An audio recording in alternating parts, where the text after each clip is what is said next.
बिहार में इस वक्त राजनीतिक गहमा गहमी मची हुई है। हाल ही में कांग्रेस सांसद राहुल गांधी बिहार की राजधानी पटना पहुंचे।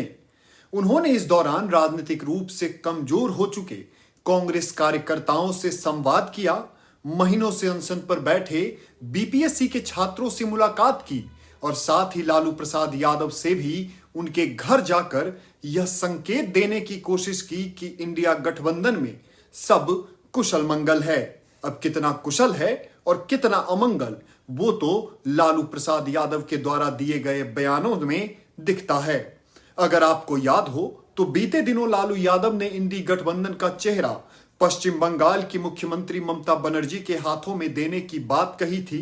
लालू के इस बयान का समर्थन कई ऐसे नेताओं ने की जो खुद उस गठबंधन का हिस्सा हैं। हालांकि कांग्रेस को लालू की बात नहीं भाई और फिर बयानबाजियों का दौर शुरू हो गया, जिसके बाद राहुल गांधी का बिहार दौरा काफी अहम हो गया है।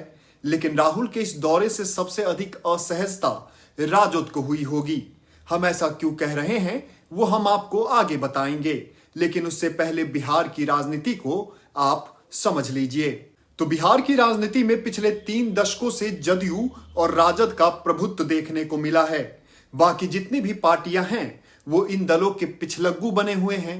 हालांकि 1990 तक बिहार की राजनीतिक मिट्टी पर कांग्रेस की सुगंध का एहसास हुआ करता था, लेकिन मंडल और कमंडल की राजनीति के बाद बिहार की राजनीति बदल गई। बिहार में जातिगत राजनीति का बोलबाला हो गया और इसी के कारण लालू प्रसाद यादव ने कांग्रेस को खत्म कर बिहार के सत्ता पर अपनी धाक जमाई। मंडल की राजनीति ने कांग्रेस के कोर समर्थक कथित स्वर्णों को भाजपा के पाले में कर दिया और मुस्लिम वोट लालू के पीछे पीछे हो लिया। 15 सालों तक सत्ता में रहने के बाद नीतीश कुमार ने बिहार की कमान संभाली। उन्होंने अपने वोट बैंक महिलाओं को बनाया। भाजपा के साथ होने से कथित स्वर्ण और कुछ ओबीसी जातियां भी उनके पाले में आ गई और वो इस तरह बिहार की राजनीति का केंद्र बन गए।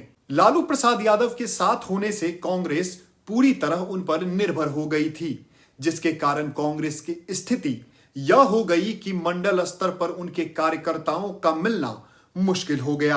हालांकि लोकसभा चुनाव से पहले राहुल गांधी के द्वारा निकाले गए भारत न्याय यात्रा ने कांग्रेस को थोड़ा बूस्ट जरूर दिया। साथ ही संविधान और आरक्षण के मुद्दों ने कांग्रेस को पिछड़ों और दलितों के बीच विश्वसनीय बनाने में भी मदद की और कांग्रेस की यही लोकप्रियता इनके सहयोगियों को नहीं भा रही है। तो बात ऐसी है कि कांग्रेस को मजबूत होते देख सपा और राजद जैसे विपक्षी दलों के बीच काफी पशोपेश है। हम बात करते हैं कि आखिर क्यों राहुल गांधी के बिहार दौरे ने राजद के कैंप में हलचल मचाई है। उसके 3 कारण हैं। ऐसी मान्यता है कि कयामत के दिन तक भाजपा को मुस्लिम वोट नहीं मिलने वाला है। ऐसे में करीब 20% मुस्लिम वोटरों पर तमाम विपक्षी दलों की नजर टिकी होती है। एक समय ऐसा भी था जब मुस्लिम वोटर ही सत्ता की चाबी माने जाते थे, लेकिन समय ने करवट बदला और उस वोट का राजनीतिक महत्व कम हो गया। लेकिन पिछले 1 साल में कांग्रेस मुस्लिमों के बीच काफी लोकप्रिय हुई। खासकर राहुल गांधी को मुस्लिमों ने खूब सराहा।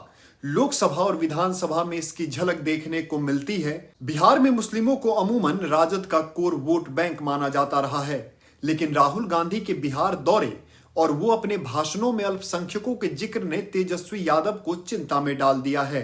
बिहार की राजनीति में पहले से ही राजद और जदयू में मुस्लिम वोटरों को लेकर मारामारी है। वहीं प्रशांत किशोर का जब से राजनीति में प्रवेश हुआ है वो भी मुस्लिमों के प्रति खासे समर्पित नजर आते हैं और अब राहुल गांधी का बिहार में एक्टिव होना राजद के लिए खतरे की घंटी है। इसका दूसरा कारण जिससे राजद के अंदर खाने बवाल मचा हुआ है वो है दलित वोट बैंक। बिहार में दलित करीब 25% हैं और इसमें लगभग सभी दलों की नजर और हिस्सेदारी है। ऐसे में जिस तरह राहुल गांधी पिछले साल भर से संविधान और आरक्षण को अपनी राजनीतिक हथियार बनाए हुए हैं, उससे उनका बिहार में विधानसभा चुनाव से पहले सक्रिय होना काफी फायदेमंद हो सकता है। लेकिन ये राजद के लिए बड़ा खतरा है। जिस वोट बैंक के लिए पहले से इतने दावेदार हैं, उसमें एक और नए दावेदार का जन्म शुभ संकेत नहीं है। और तीसरी जो बात तेजस्वी यादव को खल रही होगी वो है युवाओं का वोट। राहुल गांधी अपने बिहार दौरे के दौरान उन छात्रों से न सिर्फ मिले बल्कि उनके साथ काफी देर तक बैठे रहे जो महीने भर से बीपीएससी के खिलाफ अनशन कर रहे हैं। तेजस्वी यादव बिहार में रहते हुए भी इतनी शक्तिशाली तस्वीर छात्रों के साथ लोगों को नहीं दिखा पाए जितना राहुल गांधी ने दिखाया।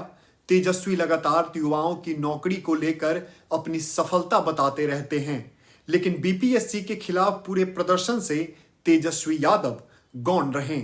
ऐसे में राहुल गांधी का छात्रों से मिलना तेजस्वी को सोच में डालने के लिए काफी है। अब जब बिहार की राजनीतिक गलियारों में यह खबरें आम हैं कि कांग्रेस प्रदेश की कमान पप्पू यादव के हाथों में जा सकती है, जो तेजस्वी यादव के प्रखर विरोधी भी हैं, अगर यह आने वाले समय में सच साबित होती है तो यह कांग्रेस की मंशा को साफ कर देगी कि वो बिहार में अपने पैरों पर खड़ा होने की कोशिश कर रही है, जो तेजस्वी यादव, लालू प्रसाद यादव और आरजेडी के लिए खतरे की घंटी होगी।